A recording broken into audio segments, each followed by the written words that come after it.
여러분 다 아시겠지만 검찰이 대장동 사건에 대한 항소를 포기했습니다. 이건 무슨 말이냐면 2심에서 물론 김만배나 남욱 등등이 유죄가 일부 1심 나왔지만 그것보다 더한 형은 안 나온다.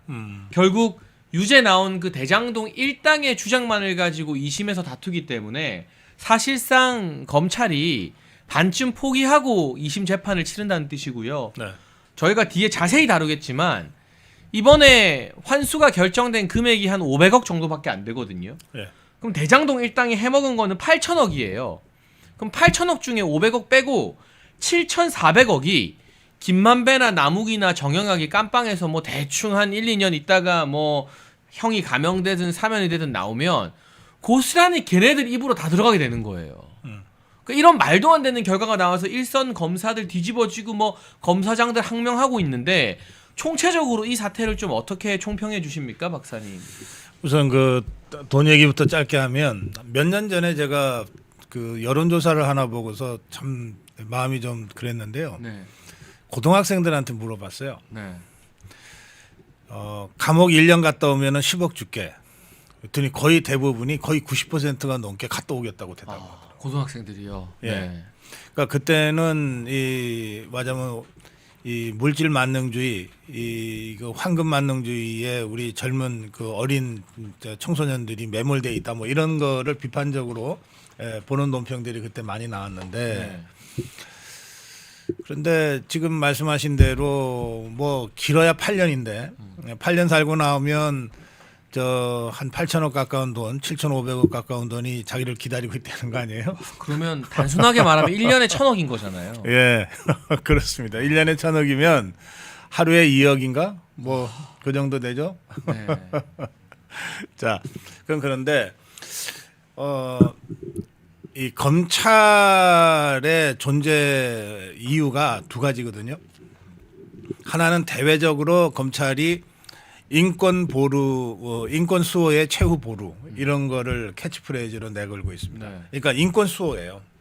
그래서 지금 검찰이 계속 주장하는 게 경찰한테만 맡겨놓으면 우리 국민들의 인권 보호가 잘 안 된다. 그래서 보안 수사권은 꼭 필요하다 이거거든요. 네. 네. 근데 지금 바로 그 검찰이 그동안 우리 자유파 국민들과 윤석열 대통령 부부와 이런 그 윤석열 정부의 주요 인사들한테 한 행태를 보면 인권 수호의 최후 보루 이거는 그야말로 쪽팔리는 부끄러운 얘기가 이미 됐어요. 그렇죠. 뭐 사냥개 노릇을 하고 있습니다. 네, 그렇습니다. 네. 그러면 이제 또 다른 하나가 뭐냐? 또 다른 하나가 거악 척결입니다. 그러니까 이제 거악 척결이라고 하는 말은 뭐냐면 소소한 그런 범죄는 검찰이 굳이 안 다룬다는 뜻이에요. 네. 그러니까 뭐 동네에서 저 무슨 편의점에서 뭐 한 3만 원어치 물건을 훔쳤다 이거 검찰까지 안 가고 경찰선에서 다 처리하거든요. 그렇죠. 예. 이런 걸 갖고 뭐 검찰이 수사를 다시 하고 뭐 기소를 하고 뭐 그럴 이유도 별로 못 느껴요. 그런데 거악, 그러니까 여기서 거악이라고 하는 것은 정치 권력과 이 민간들이 결탁해서 유착해서 벌이는 이 그런 이 권력과 금력이 유착해서 벌이는 그런 범죄를 거악이라고 얘기합니다. 네. 그러니까 이 대장동 사건이 전형적으로 그 거악에 해당되는 거거든요. 성남시에서 벌어진 그 대장동 개발 사업과 관련해서 성남시의 최고 수뇌부, 그 재판부가 그렇게 표현했잖아요. 최고 수뇌부와 대장동 일당들이 유착을 해서 벌인 배임 범죄다. 이거 아닙니까? 그러니까 이런 거악을 척결하기 위해서 검찰이 존재하는 겁니다. 그런데 척결을 검찰이 양아치들처럼 뭐 이 대장동 일당 찾아가서 두들겨 패는 걸로 척결하냐? 그게 아니고 법에 의거해서 기소를 해서 재판을 받아서 중형을 때리게 해서 척결하는 거거든요. 그러니까 1심에서 일부 유죄가 나왔지만 더 중요한 중범죄는 무죄가 나왔잖아요. 그렇죠. 네. 예, 특경가법상의 배임. 이거는 50억 이상의 그 배임 손해를 끼친 것이 확인이 되면 최고 무기징역까지 때릴 수 있는 그런 중범죄란 말이에요. 이거는 무죄가 된 거예요. 1심 재판부에 의해서. 근데 이유도 좀 황당해요. 배임을 했다고 하는 형법상의 배임죄가 인정이 됐으니까 배임은 배임이야. 네. 1심 재판부는 그걸 인정했어요. 그런데 특경가법을 하려 그러면 50억 이상의 손해를 끼쳤다고 증거를 대야 되는데 입증을 해야 되는데 얼마를 끼쳤는지가 특정이 안 돼 있다 이거거든. 그러니까 손해를 안 끼쳤다는 게 아니라 네. 손해를 끼쳤는데 얼마인지 모르겠으니까 무죄라는 좀 납득하기 그렇죠. 힘든 논리인 거잖아요. 그런데 그 네. 재판부의 그런 그 판결을 받아들이면 검찰은 심기일전에서 그래? 그럼 우리가 특정할게. 얼마나 손해를 끼쳤는지 특정할게. 뭐 7,800억을 손해 끼쳤다라고 우리가 2심에서 특정을 해서 특경가법을 적용해서 무기징역이라는 이 그 최고형까지 받도록 해야 되겠다. 그렇죠. 네. 이 검찰은 당연히 그렇게 생각을 할 거 아니에요. 판결의 내용이 그러니까. 그렇게 해서 열심히 항소 이유서를 쓰고 또 준비를 한 것 같아요.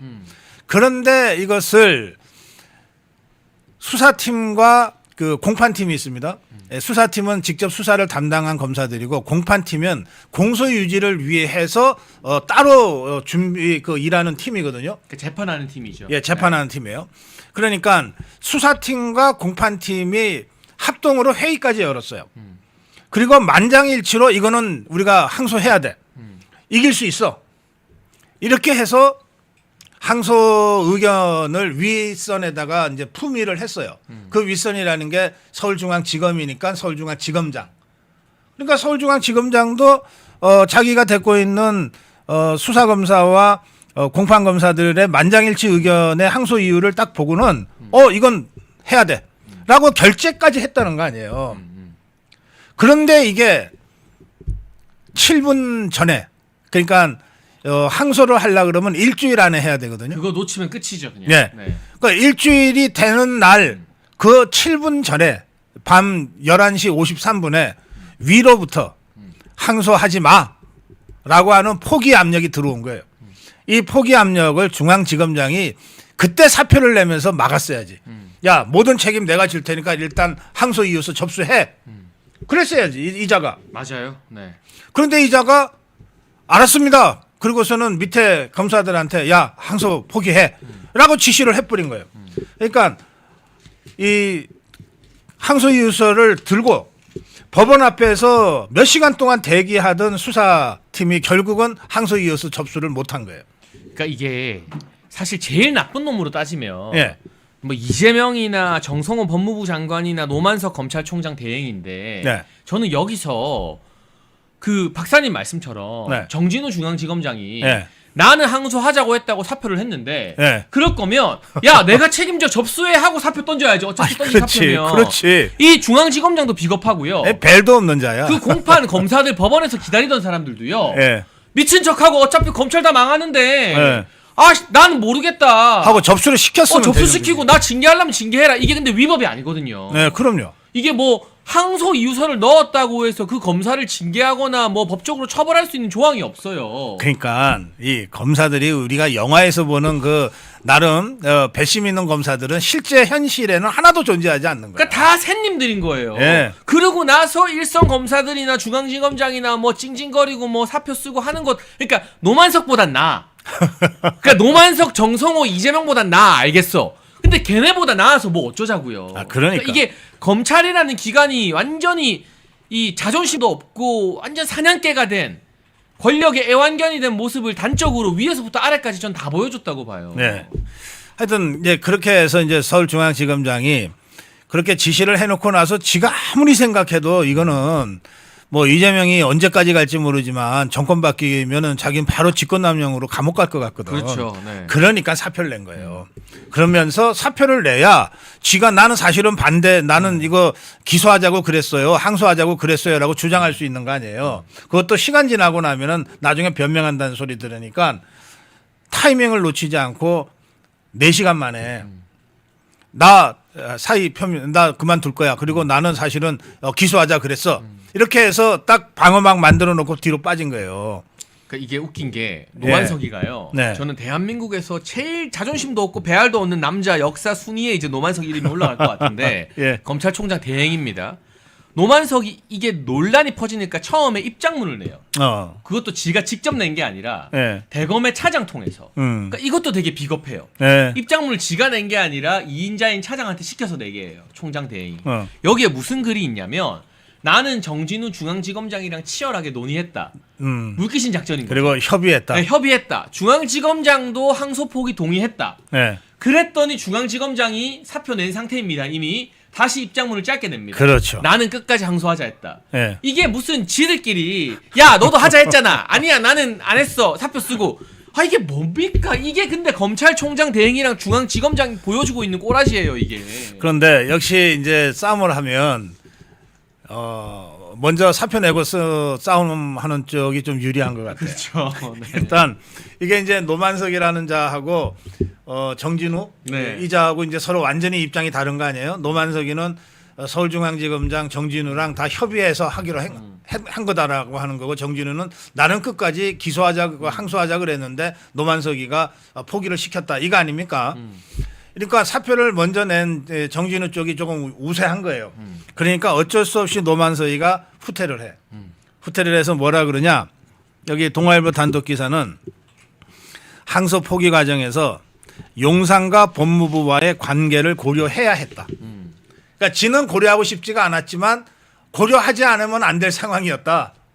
이렇게 해서 이제 정진우한테 책임 미루는 게 불가능해졌으니까 정진우한테 계속 책임 미루면 정진우는 사표까지 냈으니까 계속해서 떠들 거 아니에요.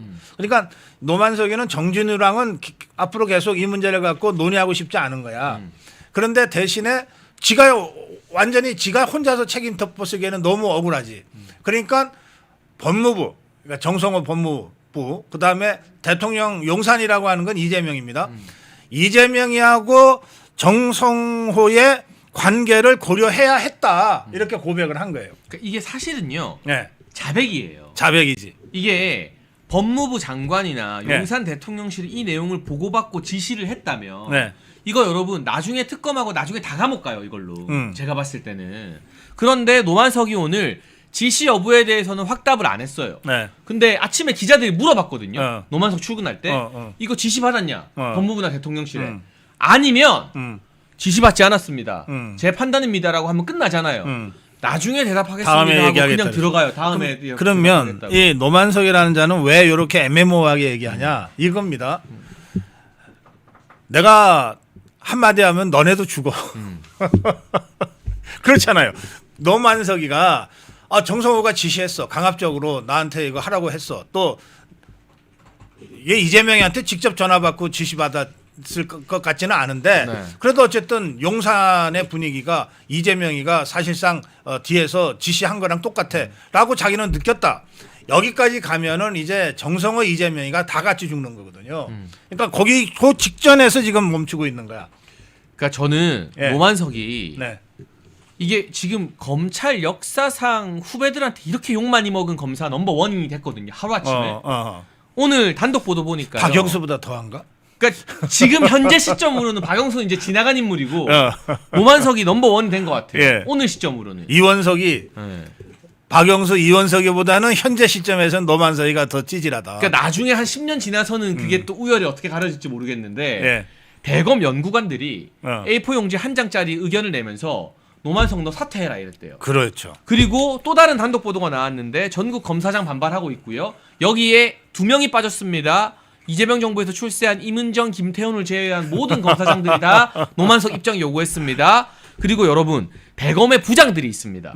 대검의 부장들은 다 검사장이에요. 예. 부장 검사가 아니라 대검 부장은 다 검사장급입니다. 형사부장, 감찰부장 뭐 이런 사람들이 이 사람들은 검찰총장 직속 참모예요. 예. 근데 대검 부장들이 오늘 오전 10시에 비공개 회의를 열어서 노만석 사퇴하라고 요구했대요. 네. 그러니까 이렇게 자기 밑에 있는 부하들이 다 들고 일어나서 사퇴하라고 요구받은 건 거의 최초거든요. 지금 검찰 조직이 총장 있고요. 그 밑에 검사장들이 네. 이제 말하자면 군대로 치면 사단장들이에요.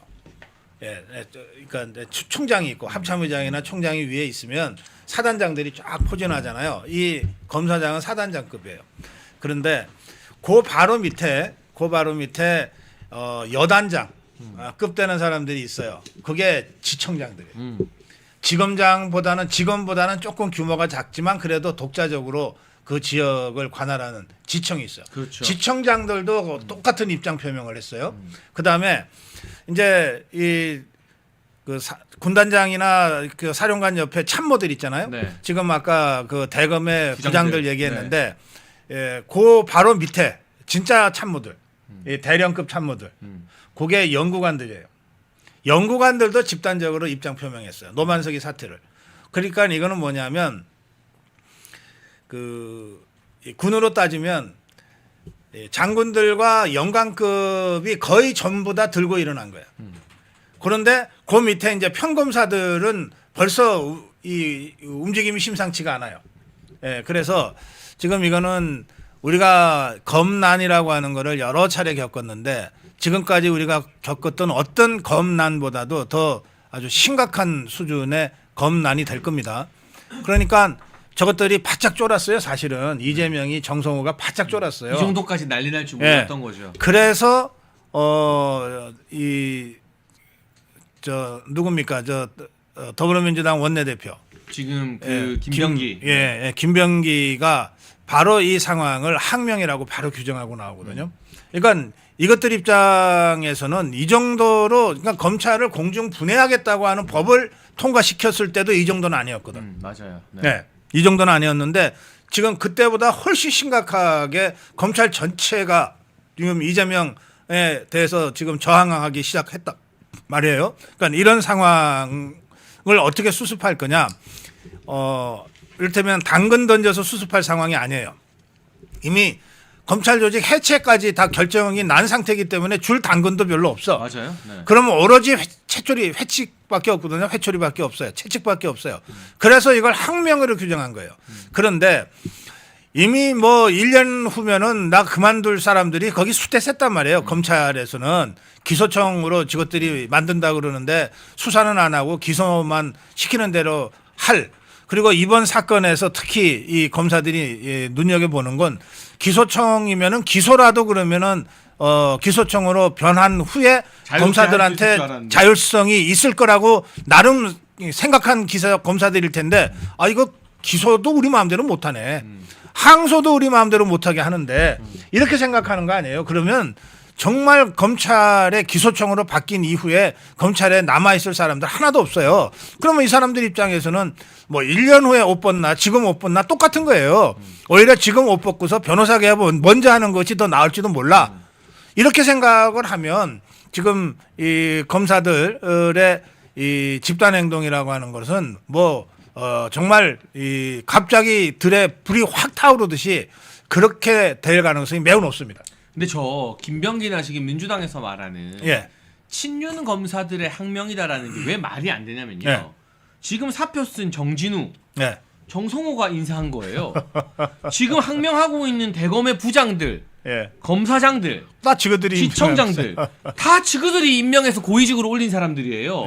그거 할 때 민정수석실이랑 법무부에서 누가 친윤 라인인지 아닌지 다 속간해서 검찰 근무에서 윤석열 대통령이랑 옷깃만 스쳤으면 다 좌천시키고 법무부 연수원 보내고 다 그랬어요. 그렇죠. 아닌 사람들만 고르고 골라서 승진시켜서 대검 부장 검사장 남겨놓은 거예요. 근데 그 사람들이 오죽하면 열받아서 들고 일어났는데 거기다 친윤 딱지를 붙인다? 지금 들고 일어나서 하는 고위급 검사 중에 친윤이 없어요. 말도 안 되는 소리인 거예요, 저게. 지금 들고 일어나는 사람들이 다 친윤 검사면은 대통령이나 그 김건희 여사가 저렇게 고생 안 하지. 여러분 1961년 1인당 국민소득 80달러, 지구상에서 가장 가난했던 대한민국을 경제대국으로 만든 구국의 지도자 박정희 대통령님. 국민이 잘 살고 잘 먹는 나라를 만들겠다는 일념으로 박정희 대통령께서 직접 집필한 전집 6권을 저희 멸콩TV가 새롭게 편집을 했습니다. 환신바이오 창립 8주년 기념으로요. 환신골드 한 세트 구매하는 고객께 이 6권이 있는 전집 한 세트를 특별 증정합니다. 아래 번호로 전화 주시고 건강도 챙기시고 박정희 대통령님 전집도 좋은 기회에 받으시면 좋겠습니다. 그리고 저도 뭐 이 선후배들 중에 평검사들이 꽤 있고요. 검사들이 이프로스라는 사이트가 있습니다. 아, 그래요. 자기들이 직접 글 남기고 하는. 거기에 뭐 게시글 올라왔다 이런 게 보도가 되는데 아직 보도는 안 됐는데 그 평검사 한 명이 이프로스에 오늘 남긴 글을 제가 직접 봤는데요. 제목에 비속어가 들어갑니다. 제가 방송이니까 무슨 비속어인지 말 아하, 못하는데 예. X 신하 이러면서 아하. 예? 검찰총장 보고 음. 평검사가 열받아서 이거 사표 쓸 각오로 쓴 거죠. 그렇지. 이 노만석 X 신하 음. 이게 글 제목이에요. 그러면서 막 쌍욕을 적어놨어요. 우와. 그러니까 이 정도 수위로 평검사들이나 뭐 일어났을 때 검찰총장 대행한테 쌍욕하고 욕하고 반말로 난리치는 경우가 없었거든요. 그러니까 지금 우리가 이제 이재명 종북주사파 권력에 의해서 완전히 그 풀이 꺾이고 이 기가 죽어버린 그리고 오염된 그런 검사들과 판사들을 너무 많이 보고 있기 때문에 판사 검사를 별거 아닌 거라고 생각하지만 이 사람들은 그래도 자기들 스스로는 대한민국의 네. 최고의 엘리트들이야.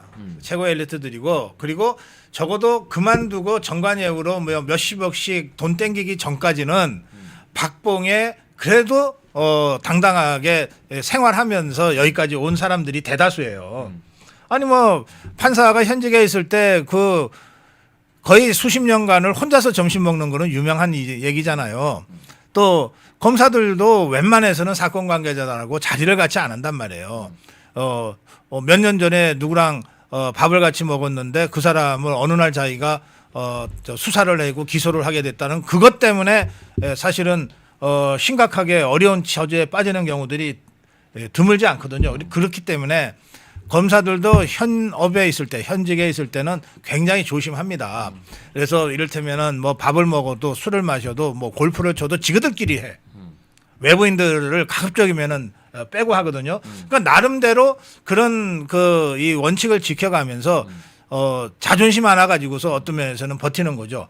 내가 이렇게 해서 그래도 검사장 올라가고 뭐 법원장 올라간 다음에 옷을 벗으면 그래도 뭐 한 2, 3년 일하면은 뭐 내가 노후 생활비는 마련할 수 있어. 그때를 기다리면서 나름 그렇게 생각하면서 그 생활하는 사람들인데 그렇죠. 그 사람들 입장에서 볼 때는 그게 뭐 이재명이가 임명을 했건 정성호가 임명했건 그건 잘 모르겠고 이게 도대체 검사 알기를 뭘로 하는 거야 이것들이 라고 하는 그 검사로서의 최소한의 자존심까지도 짓밟아버리는 이 이재명 종북수사파 개딸 권력의 그 정말 포악질에 지금 검사들이 분노하고 있는 거거든요. 그래서 이 불은 쉽게 꺼지지 않습니다.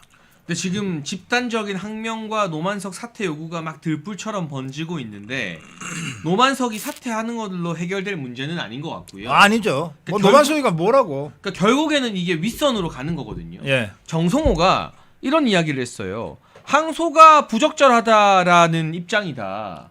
그런데 지시를 하지는 않았다. 네. 이게 무슨 말이에요?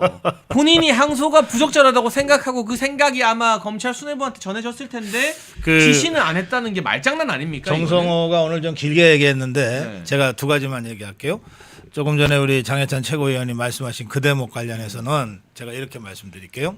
제가 뭐 꽤 오래전 일입니다. 한 20년 전입니다만 그 법무부 장관을 어느 상가에서 만난 적이 있어요. 네.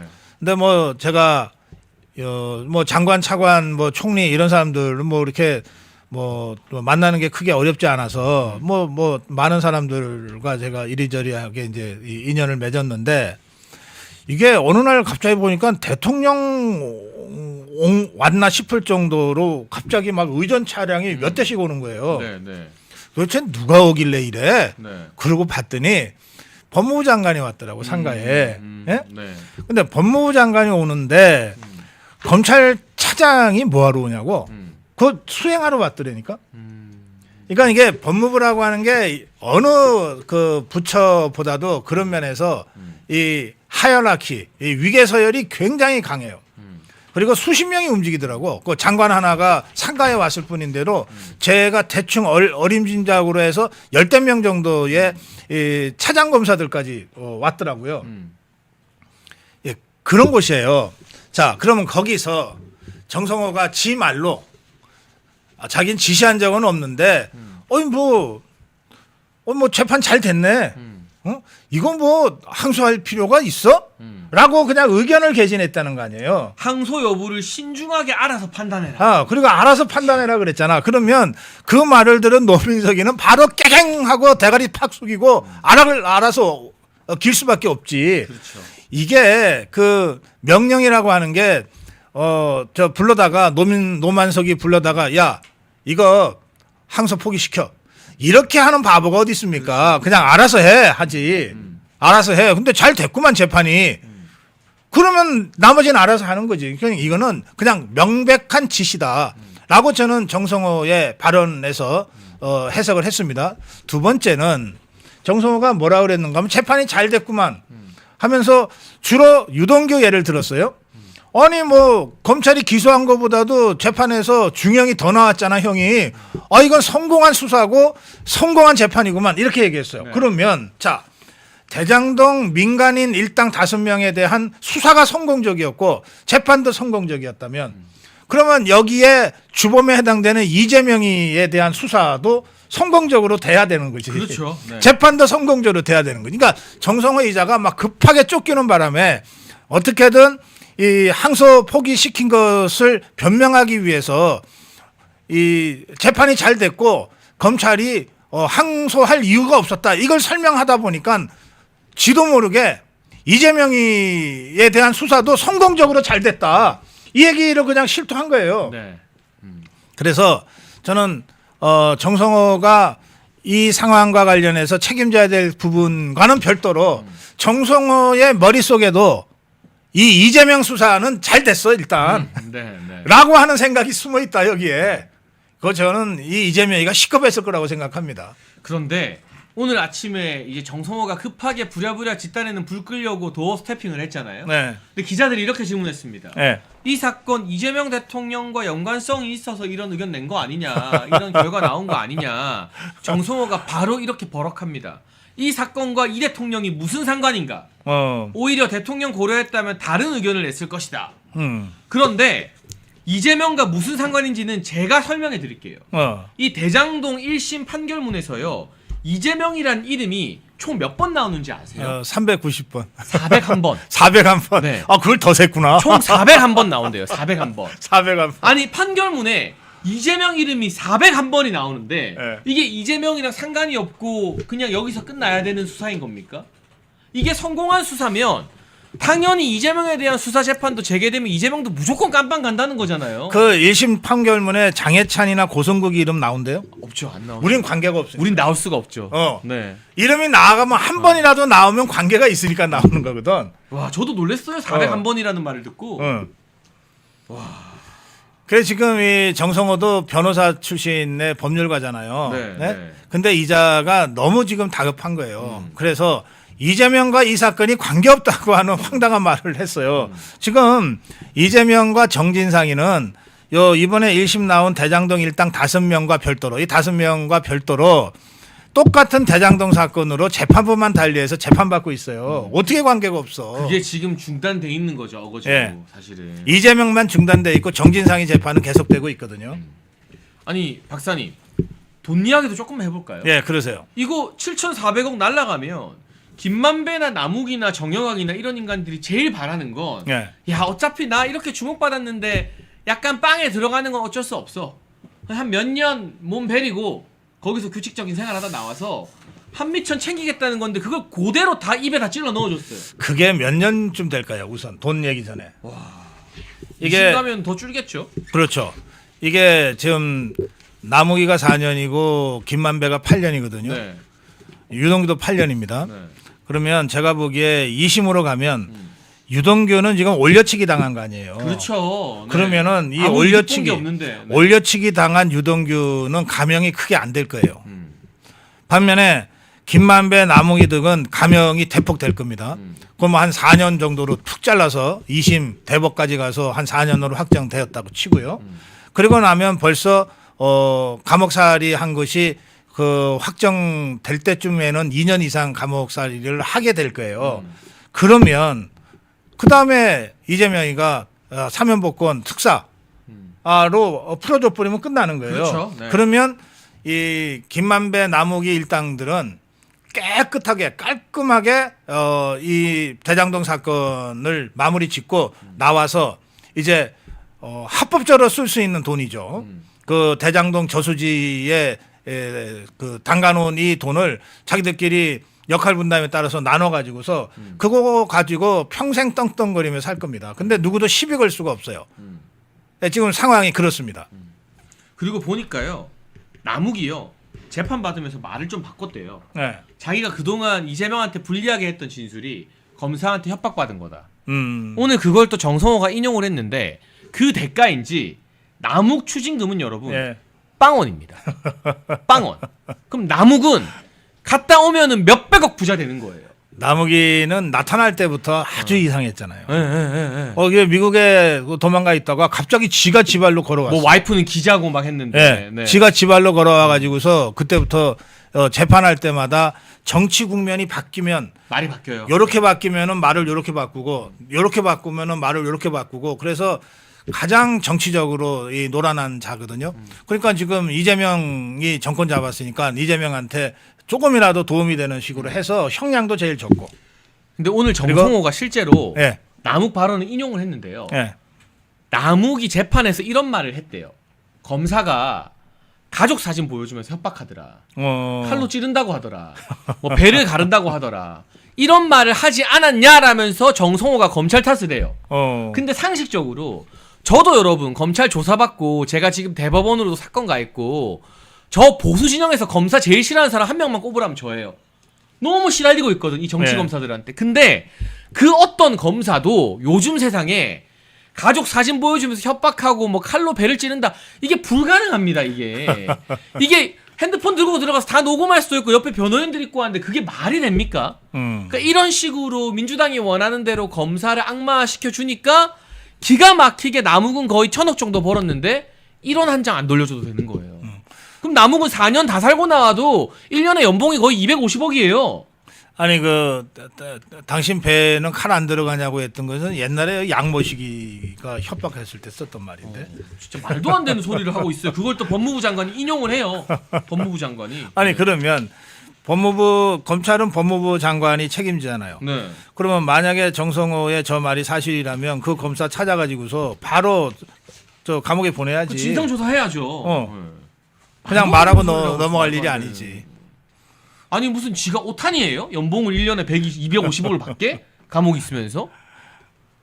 와, 그리고 이 7,400억 이게 원래라면 성남 시민들한테 돌아가야 될 돈인 거잖아요. 그렇습니다. 그래서 배임인 거예요. 이 이익이 여러분 원래라면 어디에 써야 되느냐? 그 주변 일대 터널 뚫고 도로 만들고 로타리 만들고 공원 만들고 하는데 써야 되는 돈인 거예요. 이게. 제가 대장동 현장에 나가서 취재를 한 적이 있어요. 네. 거기 대장동 잘 아는 주민들한테 설명을 들으니까 그리고 그런 저 단지를 조성하는 시공 쪽, 시행 쪽을 좀 아는 분하고 같이 가서 들으니까 대장동이 그 위치 자체는 정말 천혜의 그 주택 단지로 정말 좋대요.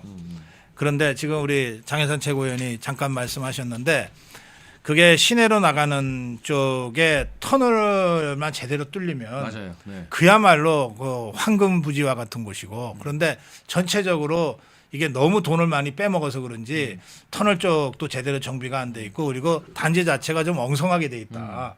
그 얘기를 하더라고요. 네. 그래서 왜 그렇게 엉성하냐 요즘 그런 시행이 어디냐 그랬더니 워낙 돈을 많이 빼먹다 보면 그렇게 된다는 거예요.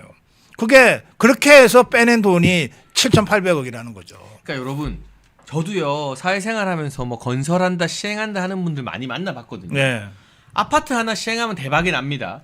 근데 보통 이 사람들이 말하는 대박의 액수가 회사가 가져가는 돈이 한 몇백억이에요. 몇백억이지. 몇백억 가져가면 그 사람들이 이제 대박에서 시행 하나로 그냥 평생 먹고 사는 거예요. 네. 근데 시행이라는 게 살면서 2번 하기 힘든 로또라고 하더라고요. 그 업계에서. 네. 그럼 그 몇백억 번 걸로 그 다음에 계속 시행한다고 하다가 하나도 결국 못하고 그냥 다 까먹고 가는 경우도 많고.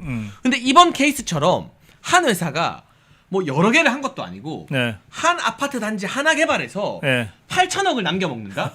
이거는 대한민국 건설 시행 역사상 아마 찾아보기 힘든 일일 겁니다. 단건일의 최대라며. 네, 그러니까 이게 말이 안 된다는 거예요. 근데 이거를 이재명이가 내가 직접 주도했다. 내가 이거 국가적으로 모범 사례다. 국고 이익을 엄청 환수한 거다라고 말하는 거는 야, 이 판결이 나오고 이 결과가 나왔는데도 국민들이 안 들고 일어나는 거 오늘 누가 페이스북에 그렇게 썼더라고요. 대한민국 지금 조용한 장례식 중이라고. 이랬는데 나라가 안 뒤집어지는 게 지금 관짝에 문 닫고 장례식 하는 거나 다름없다고 하더라고요.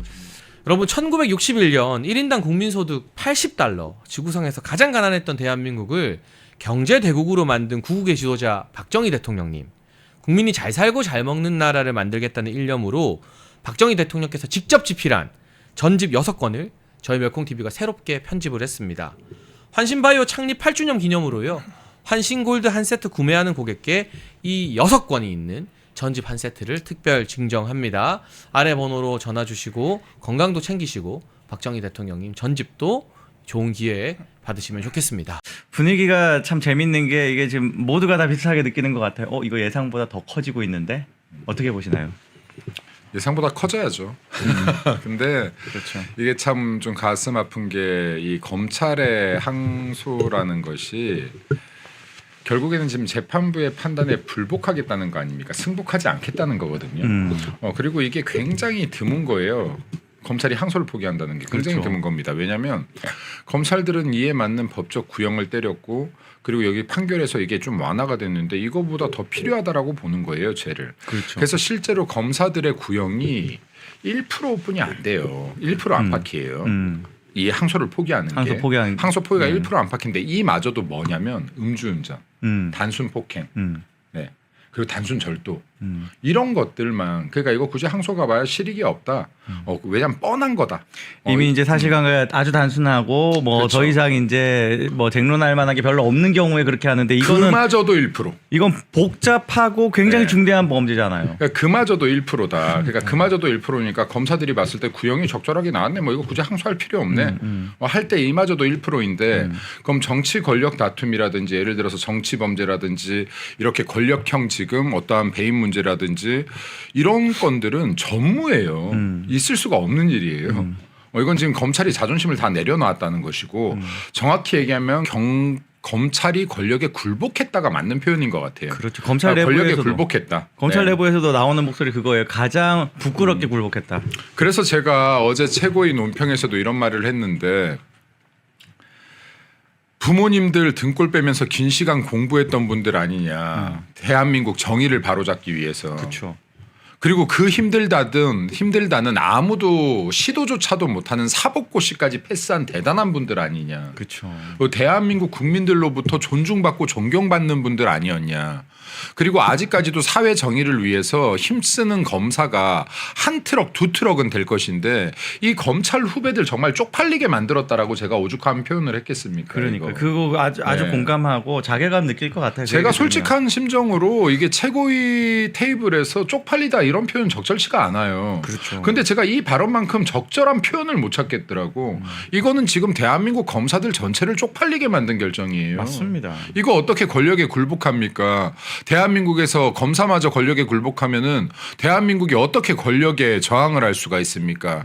틀린 길에 누가 저항을 합니까? 불의에 그렇죠. 누가 맞서 싸웁니까? 맞습니다. 이거 대한민국 끝난 거예요. 이렇게 되면. 이게 사실 항소라는 걸 할 수 있는 기관이 대한민국에 하나밖에 없고 그리고 그거를 대체할 만한 그리고 사후에 수습할 만한 수단이 아예 없기 때문에 맞습니다. 네. 이건 정말 마지막 안전핀 뽑아버린 거예요. 맞아요. 예, 그리고 그걸 뽑아버린 사람은 우리가 다 지금 한 명을 지목하고 있습니다. 뭐 다른 사람들은 수단이고 딱 한 사람 때문에 이 일이 벌어지고 있다. 나경원 의원 같은 경우 이번 오늘 인터뷰에서 범죄자 한 명 대통령 됐더니 별의별 일 다 생긴다는 취지로 이야기했는데 어떻게 보시나요?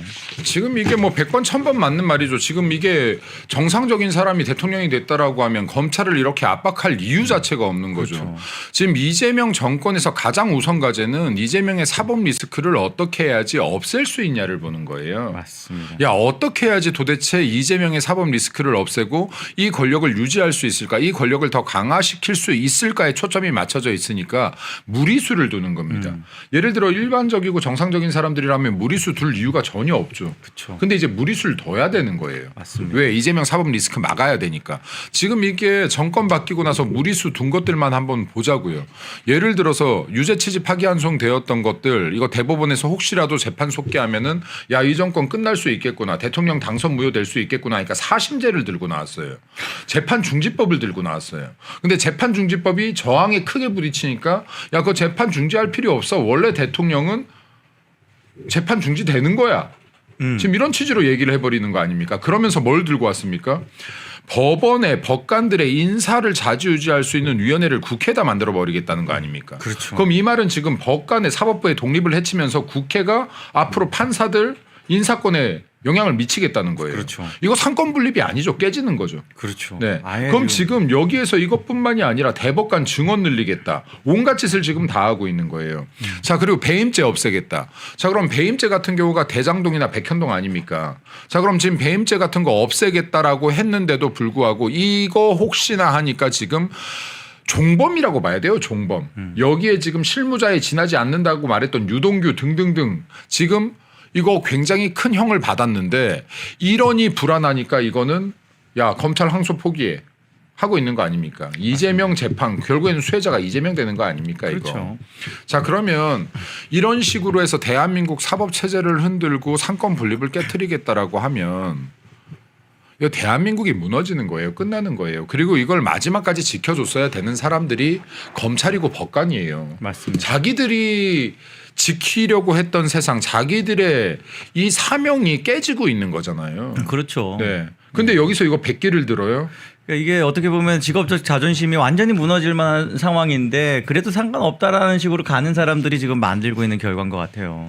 이거는 지금 나 한 명 살겠다고 지금 대한민국도 내 직업의 자존심 프라이드도 다 던진 겁니다. 그리고 내 후배들과 이 집단에 속해 있는 사람들까지도 다 양아치 쓰레기 만들어버린 거예요. 이거. 정말 그래요. 네. 지금 안 그래도 지금 모든 검사가 검사장 같은 경우에는 임은정이나 뭐 그런 수준 빼고는 전부 다 지금 그만둬라 사퇴해라라고 이제 목소리를 내고 있어요. 오늘 그 총장 대행이요 아주 우스운 모습을 보였습니다. 약간 멘탈이 나간 거야. 멘탈 나가. 제가 이제 보낸 기사 좀 띄워주세요. 이 사람은 멘탈이 나가서 될 게 아니라 이거 검찰에서 나가야 돼요. 이 사람은. 당장 그만둬야죠. 정말. 대한민국이 관직에서 다 물러나야 돼요. 나가야 되는 사람이에요. 이걸 지금 민주당은 무슨 뭐 친윤 검사들이 어떠고 뭐 이런 이야기를 하는데 사실 지금 제일 먼저 그만둔 사람이 서울중앙지검장이고 그 사람은 이재명 정권에서 임명된 사람입니다. 친윤 검사가 어디 있습니까? 다 지금 친명 친명이죠. 검사죠. 친명 네. 검사지. 이걸 보세요. 지금 권력에 붙은 친윤 검사요. 권력이 없는데 어떻게 권력에 붙습니까? 이게 정치적 검사, 정치적이라는 게 붙는 거는요. 권력에 붙었다는 소리예요. 자, 정치적 검사, 정치적 의원, 정치적 뭐 붙으면 이건 권력에 붙었다는 소리입니다. 그렇죠. 윤석열 대통령이 지금 감옥 안에 있는데 지금 아무 힘도 없는데 내가 거기에서 내가 운동할 힘조차 없는데 여기에 붙는 게 어떻게 정치 검사입니까? 그러게요. 이게 어떻게 정치 검사예요? 그리고 거기에 붙는 개념이 아니죠. 이건 이재명 사건인데. 그럼요. 전혀 무관한 거죠. 이거는 지금 여기에서 이 항소를 포기한 사람들이 정말로 정치 검사인 것이고 여기에 저항하는 사람들은 직업적 소명이 남은 사람들이에요. 그러니까요. 내가 뭔지 아는 사람이에요. 검사가 뭘 하는 직업인지를 아는 사람입니다. 뭘 하는 역할인지 아는 사람들이에요. 이 사람들을 또 이제 친윤 검사라고 이거를 핍박을 해요. 이거 지금 결국에는 다 정치적 핍박하겠다는 거 아닙니까? 이게 소청하겠다는 거 아니에요? 그런 이거. 흐름에서 이제 총장 대행이 하는 말이 항소 포기 파장이 이렇게 클 줄 몰랐다는 거예요. 그러니까 자기가 예상했던 거 어느 정도의 잡음은 내가 그냥 뭉개고 갈 수 있을 거다. 그리고 혹은 이 지금 검찰 내부에도 꽤 많이 속간해졌고 지금 이 이재명 정부에서 검사장의 거의 대부분을 절반 이상을 지금 새로 승진시켰기 때문에 그래서 아마 적당히 잘 넘어갈 거라고 본인은 예상한 것 같은데 그 예상 완전 깨진 거예요. 그러면서 거취에 대해서 나라고 용 빼는 재주 있나 이거는 이제 사퇴 수순인 것 같거든요. 이거 하루 오늘 연관내고 지금 도망갔습니다. 이거는 지금 사태를 압박해야 되지만은 이것도 한번 보자고요. 민주당이 우리랑 어떻게 싸워왔는지를 한 번만 좀 돌이켜봤으면 좋겠어요. 그렇죠. 자, 윤석열 정권 들어오기 전부터 윤석열 대통령 탄핵을 거론하기 시작했습니다. 그리고 윤석열 정권이 시작되자마자 탄핵 빌드업을 하기 시작했고요. 촛불행동 등이라는 시민단체를 만들어서 국보법 등 5범 전과자가 지금 윤석열 대통령 탄핵안을 올리기 시작했던 거예요. 국회 청원 게시판에. 자, 그리고 계속해서 빌드업을 합니다. 그러면서 또 어떤 것들 했죠. 이태원 사고 터지자마자 행안부 장관 탄핵 소추를 시킵니다. 1호부터 계엄 이전까지 29명을 탄핵 소추시켜요. 이거 지금 역대 이런 사건은 없습니다. 그리고 탄핵제대를 굉장히 악용해서 그냥 다수결로 탄핵 막 밀어붙인 겁니다. 사전 조사도 없었고 국회 그리고 협의도 없었고 어떠한 내용도 없이 그냥 탄핵 소추 막 시켜버린 거예요. 자, 이게 얼마나 절차상 하자가 있냐면 이 29건 중에서 단 한 건도 탄핵이 되지 않았다는 것 자체가 이건 의도적으로 행정부의 기능을 잡았다라는 걸 증명하는 겁니다. 이걸 방증하는 거예요. 그리고 계엄 이후까지 하면 31번이었나요? 32번이었나요? 이 탄핵 소추를 정말 끊임없이 했어요. 자, 그러면서 이게 제가 계속 얘기 드리지만 뉴스를 보지 않는 국민들이 50% 이상이 된다고요. 맞아요. 50% 이상이 되는데 이분들이 진짜로 이런 주제들이 계속 나가면 지나가다가 잠깐 헤드라인 보는 거예요. 음식점에서 당구장에서 대합실에서 지나가는 뉴스 보는 겁니다. 그럼 지나가는 뉴스 보다 보면 행안부 장관 탄핵, 누구 탄핵 소추, 누구 탄핵 소추. 그럼 이거 윤석열 정권이 굉장히 문제가 심각한 줄 아는 거예요. 그냥 이 제목만 보고 지나가면. 자, 우리들도 마찬가지입니다. 지금 여기에서 명백하게 검찰총장 대행이 이 압박을 받았다라는 게 나왔고 그럼 이건 지금 자기의 직무를 다하지 못한 것이고 여기에 지금 법무부 장관이 법무부 차관이 직간접적 압박을 가했다 그러면 우리가 탄핵 소추를 시키지 못하더라도 강한 압박을 해야 된다. 이건 사퇴 요구뿐만이 아니라 탄핵 소추안 올라가야 되는 겁니다. 지금. 맞아요. 정확히 네. 그렇습니다. 네. 지금 관련자들의 어떤 발언과 태도의 변화를 보면 이 사람들 이제 느낀 거예요. 아, 이거 형사적으로 문제될 수 있겠다라고 느낀 것 같아요. 지금 특히 맞아요. 노만석이 제일 이제 그 부분이 드러나는데 노만석은 처음에 입장문 글을 썼어요. 이거 내가 숙고해가지고 내가 결정 내 책임하에 이루어진 일이다라고 이야기를 처음에 했습니다. 근데 그 네. 다음 날부터 검란이 일어났잖아요. 난리가 났잖아요. 이 사람이 슬슬 이제 하나씩 일부러 흘리더라고요. 대통령실 그러니까 용산하고 법무부를 의식할 수밖에 없다. 뭐 의견을 고려할 수밖에 없다. 이런 이야기를 했고 그러다가 나중에 이제 검사장들이 다 자기 이제 총장실에 와가지고 이렇게 항의를 할 때 그 사람들한테 슬쩍 흘렸다는 겁니다. 뭐냐? 차관 아까 방금 언급했던 전화도 했다면서요. 이진수가 전화해가지고 법무부 의견 전달했다. 그 뭐 법무부 의견이 이진수 의견이겠습니까? 심지어 그 맥락에서 그런 이야기도 했다는 거. 이진수도 항소 포기는 반대 입장인데 법무부의 입장이라면서 이런 걸 전달했다는 취지로 지금 그 맥락으로 대화가 있더라고요. 그래서 이건 누가 봐도 정성호다라고 그렇죠. 우리는 강하게 이제 의심을 하고 이제 그쪽으로 이제 몰아가야 되는데 정성호의 태도 변화도 굉장히 재밌습니다. 자기는 전혀 아무런 의견을 낸 적이 없다라고도 하다가 그러면서 말이 조금 바뀌는 게 자기는 신중히 검토하라 그랬다는 거 아니에요? 신중히 검토하라는 의견을 자기가 직접 전달한 게 아니라는 이야기도 하는 거. 직접 만난 적도 없고 직접 연락한 적도 없다라는 걸 이제 알리바이로 만들고 있습니다. 이게요 지금 직접적 발언을 안 했다고 그런 게 아니에요. 예를 들어 지금 여기 우리가 겨울인데 저희 창문이 있어요. 근데 제가 지금 권력자예요. 그러면 제가 여기서 보면서 야 춥다 날씨 하면 어떻게 하겠습니까? 가서 창문 닫겠죠. 닫겠죠. 행동을 막 이제 제가 창문을 네. 닫으라고 하지 않아도 야 날씨 춥다라고 하면 여기 창문 닫는 사람이 나오는 거예요. 그렇죠. 지금 신중히 검토하라라고 하면 이거 누구의 명령이라고 생각하겠습니까? 이재명. 이거 지금 법무부 장관의 명령이라고 생각하겠어요?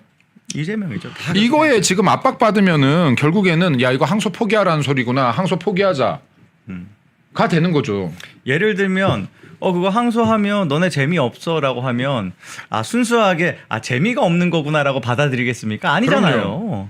지금 그런 이게요. 말잖아. 이거 진짜로 항소할 거니?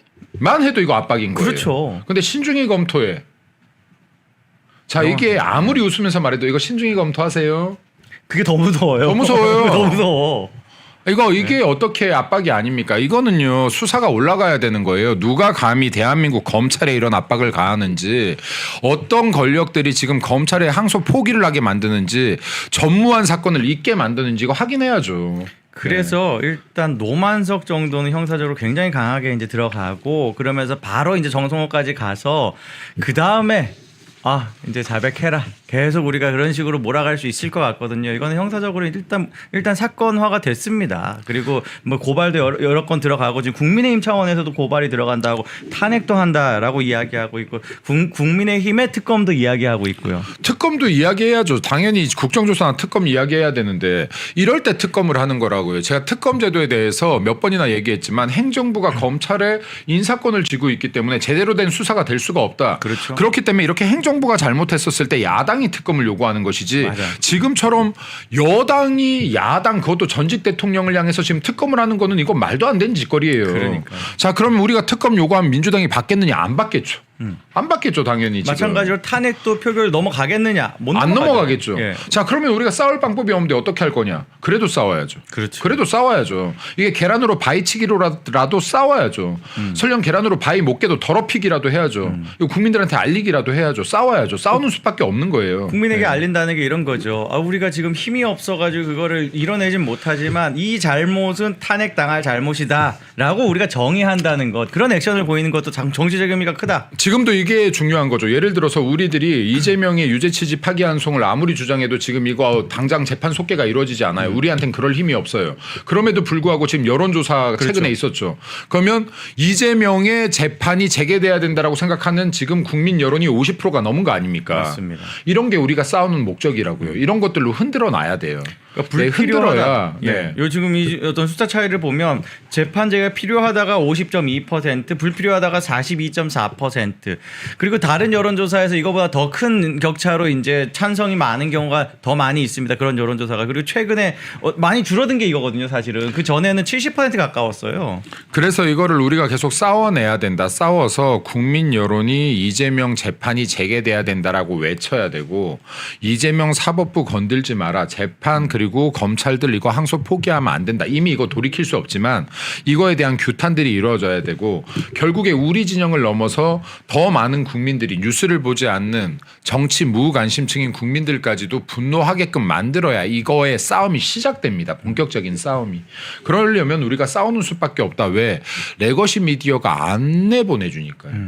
지금 이런 문제를 심각하게 다뤄주질 않으니까요. 레거시 미디어 이야기하니까 오늘 이제 나경원 의원의 어떤 그 방송 인터뷰를 아까 언급했던 건데 그 YTN 나가가지고 인터뷰를 하는데요.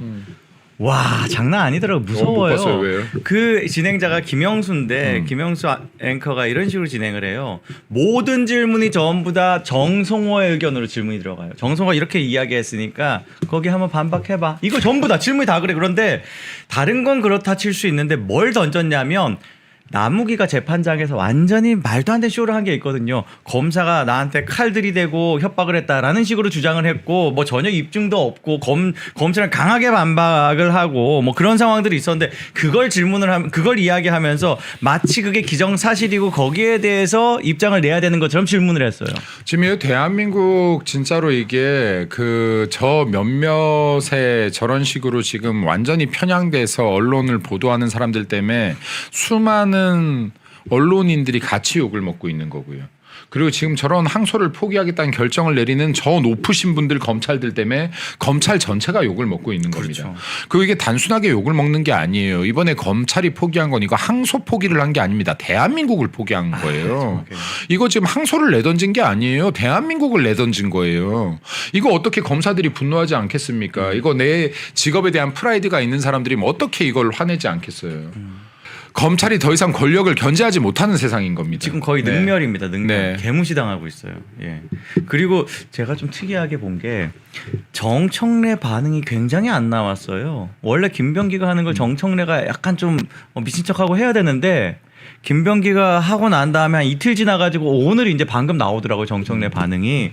근데 이게 지금 저쪽을 취재해 보니까 들리는 얘기가 정청래는 지금 이 항소 포기 같은 게 진행될 거를 전혀 예상 못했다라는 거예요. 그거를 정청래가 어떻게 받아들일까? 정청래 관점에서 한번 생각해 보니까 아니 자기가 자기 딴에 이 좌익 진영에 충성하겠다고 했던 재판중지법에 대해서 나를 그렇게 후드려 패더니 그것보다 더한 걸 지금 저쪽에서 했단 말이야라는 생각으로 약간 어안이 벙벙해서 한 3일 조용히 있었던 것 같아요.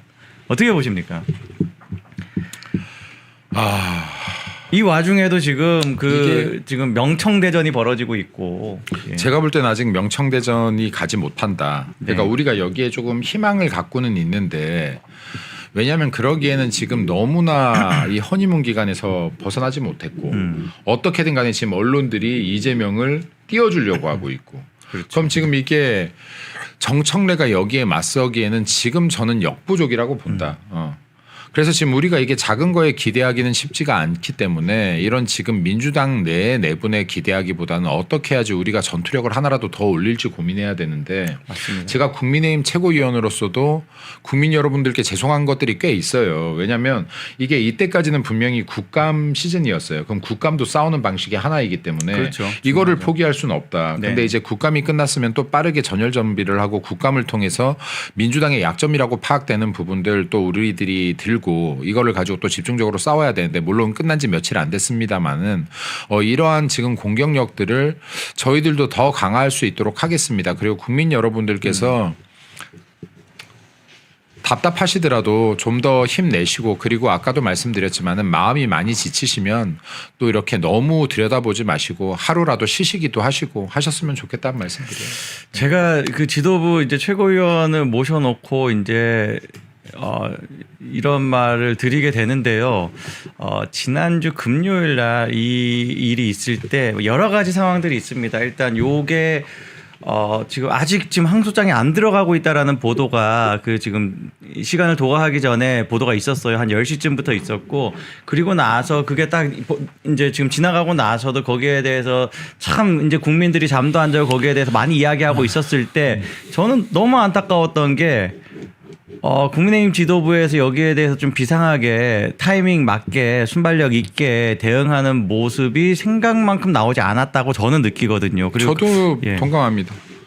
지금 일단 동감하는데 제가 이거를 지금 좀 가능할지 모르겠어요. 개인적으로 좀 부탁을 몇 곳에 해두긴 했는데 첫 번째로는 우리도 24시간 어떻게 보면은 집회를 하든 안 하든 평일에도 잡아둘 필요가 있다. 장소를 집회 신고를 그러려면 이게 매일 아침마다 가서 경찰서에서 누군가 아침에 순번대기 뽑고 기다려야 되는데 새벽부터 이거를 해서라도 계속해서 집회 장소를 365일 잡아둬야 아까 말했던 적시에 이것을 들고 일어날 수 있을 것인데 그렇죠. 이러한 장소들 같은 경우도 지금 이걸 사실 당에서 이걸 매일 신고해 놓는 거는 무리수가 있거든요. 한계가 있는데 이걸 지금 해줄 수 있는 분들이 있을지 이걸 좀 제가 연락을 취하고 있습니다. 그러면 이게 방금 말씀하셨던 이게 대안이 될 것 같아요. 사실 지금 우리가 당일날 바로 일어서야 됐던 건들이 몇 건이 있어요. 맞아요.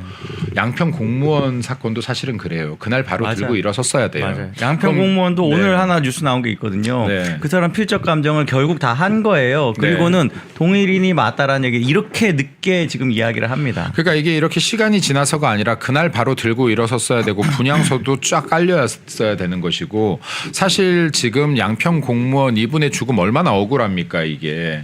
정말 이거는 지금 살인특검이라고 우리들이 했을 정도로 억울한 것인데 이것 하나만으로도 저는 특검을 중단시킬 수 있었다고 봐요. 이거는 국민들이 충분히 분노할 사건이었다. 네. 왜냐하면 그분의 그 자필 유서라고 해야 될까요? 거기에 보면은 지금 계속해서 기억나지 않는 것들을 강요했다라는 게 나오지 않습니까?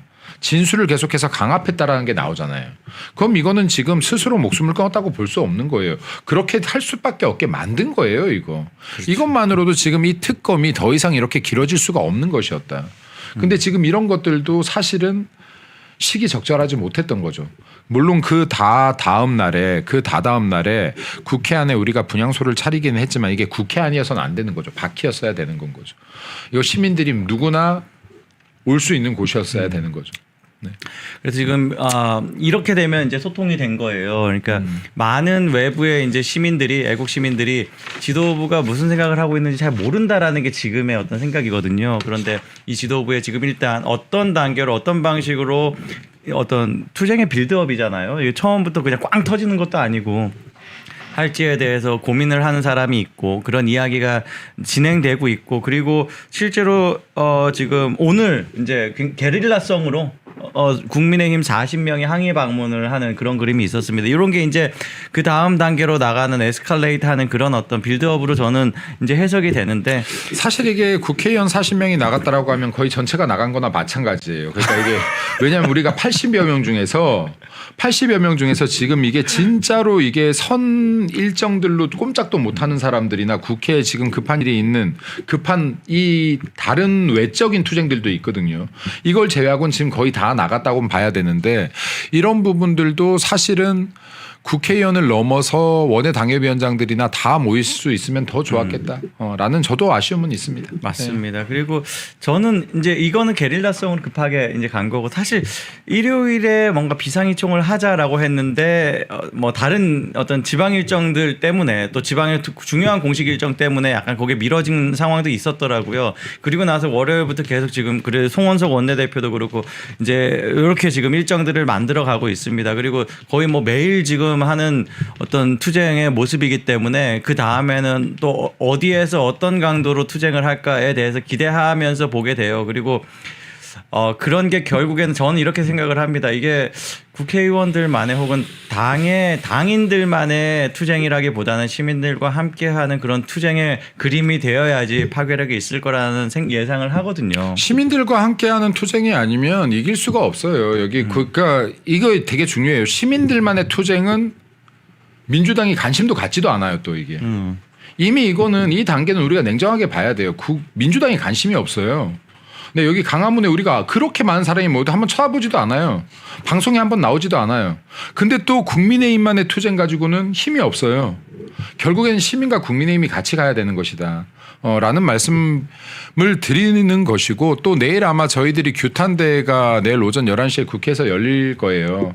내일 오전 11시에 국회에서 규탄대회가 있을 예정인데 이 규탄대회 한 번으로 끝나는 것이 아니라 이것은 지금 명확한 결과를 얻을 때까지 집회가 지속되어야 된다라고 개인적으로 봅니다. 네. 그러니까 뭐 지금 일단은 다양한 방법을 하고 있어요. 일단 대검에 대해서 항의 방문도 하고 비상의총도 하고 규탄대회도 하고 뭐 이런 것들 이제 단계를 점점점 이제 강도를 점점점 이렇게 올려 나가는 그런 노력이라고 생각합니다. 저는 국민의힘의 정치인들이 뭐 나름 이제 고민 많고 애쓰는 것도 알고 있습니다만 조금 조심스러운 것 같아요. 우리가 원하는 속도만큼 빠르게 한다기보다는 했는데 반응이 올까라는 두려움 때문에 조금 저강도로 시작하는 것 같아서 사실 이게 의견들이 많이 갈리는 부분들이 있는 것 같아요. 그러니까 예를 들어서 우리가 투쟁하는 거를 지금 내부에서도 반대하는 의원들이 분명히 있어요.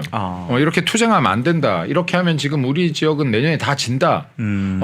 그리고 여기에 지역의 현안이나 줘라. 지역에 어떤 공약을 줄 건지 지역 사업 어떤 걸 도와줄 건지 줘라. 우리한테 무기를 줘야 싸울 거 아니냐 하고 제발 투쟁 좀 그만해라. 이렇게 하면 진짜로 진다.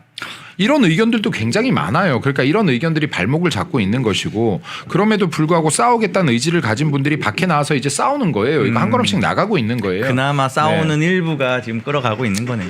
근데 지금 이것도 중요한 것이 사실 밖에서 나와서 싸우는 게 너무나 중요하지만은 이것만으로도 또 안 돼요. 누군가는 입법을 해야 되고 누군가는 지금 이 안에서도 또 싸워야 되고 원내끼리도 싸워야 되고 싸워야 될 전장이 우리에게 한 군데는 아닙니다.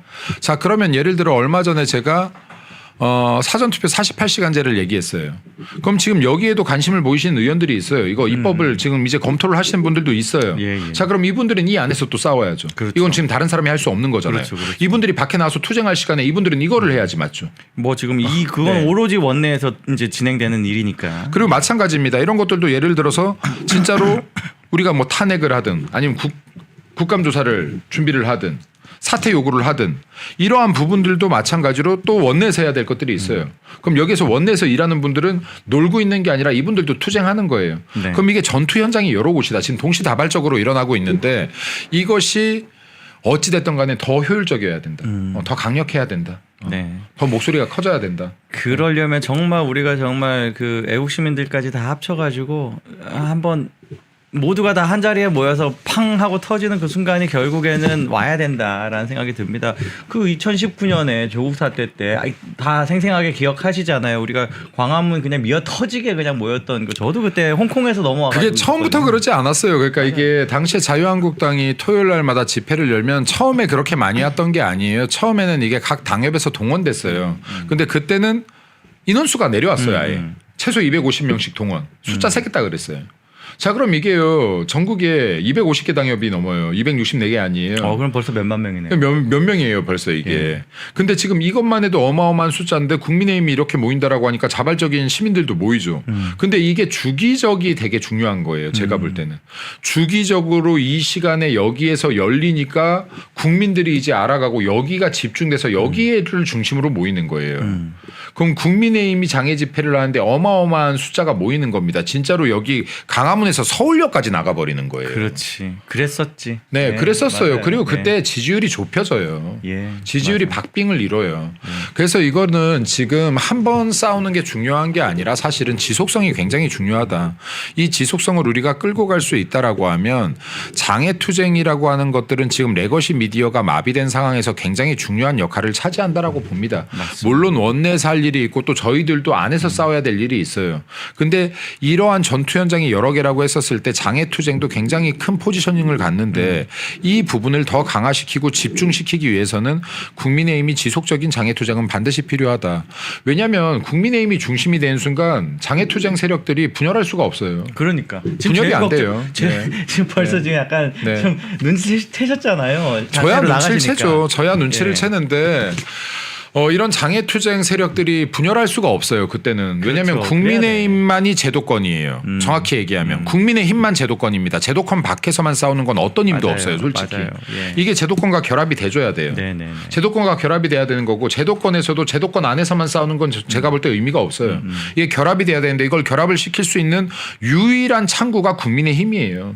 그럼 국민의힘 이건 나서줘야 돼요. 그러니까 모든 투쟁이 다 의미가 있지만 그리고 또 다른 차원에서의 우리 또 그 이상의 목표를 위해서는 제도권과 결합하는 그런 그럼요. 투쟁 그리고 그 제도권이 나서 가지고 지금 전체 어떤 그 지금 막 크고 작은 어떤 그 의견 차이라든가 이런 것들이 있는데 그걸 하나로 뭉치는 계기가 필요한데 그걸 지금 국민의힘이 하겠죠. 해야죠. 예, 해야죠. 해야 된다. 하게 만들어야죠. 예, 네. 참 그 기대로 한번 우리가 한번 응원해야 돼요. 국민의힘 응원을 해주셔야 됩니다. 그러니까 이게 국민의힘이 참 힘이 없어. 민주당은 민주가 없고요. 정의당은 정의가 없거든요. 근데 국민의힘은 힘이 없어요. 국민의힘이 없어요. 근데 이게 진짜로 장애 집회를 나왔을 때 엄청난 호응을 해주셔야 이 장애 집회를 나가자고 하는 사람들한테 명분이식 생겨요. 맞아요. 근데 이게 지금 나올 때마다 뭔가 비판만 쏟아지면은 이 나가자고 하는 사람들이 명분을 계속 잃어요. 이 안에서. 그것 때문에 그러니까 지난번에 네. 했던 몇 차례 어떤 장애 집회에 대해서 여러 가지 피드백도 있고 뭐 각자가 또 느끼는 바가 있잖아요. 그것 때문에 좀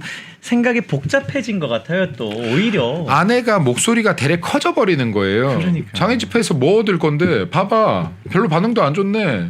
여러분 1961년 1인당 국민소득 80달러 지구상에서 가장 가난했던 대한민국을 경제대국으로 만든 구국의 지도자 박정희 대통령님, 국민이 잘 살고 잘 먹는 나라를 만들겠다는 일념으로 박정희 대통령께서 직접 집필한 전집 6권을 저희 멸콩TV가 새롭게 편집을 했습니다. 환신바이오 창립 8주년 기념으로요, 환신골드 한 세트 구매하는 고객께 이 6권이 있는 전집 한 세트를 특별 증정합니다. 아래 번호로 전화 주시고 건강도 챙기시고 박정희 대통령님 전집도 좋은 기회에 받으시면 좋겠습니다. 여러분 1961년 1인당 국민소득 80달러 지구상에서 가장 가난했던 대한민국을 경제대국으로 만든 구국의 지도자 박정희 대통령님, 국민이 잘 살고 잘 먹는 나라를 만들겠다는 일념으로 박정희 대통령께서 직접 집필한 전집 6권을 저희 멸콩TV가 새롭게 편집을 했습니다. 환신바이오 창립 8주년 기념으로요, 환신골드 한 세트 구매하는 고객께 이 6권이 있는 전집 한 세트를 특별 증정합니다. 아래 번호로 전화 주시고 건강도 챙기시고 박정희 대통령님 전집도 좋은 기회에 받으시면 좋겠습니다.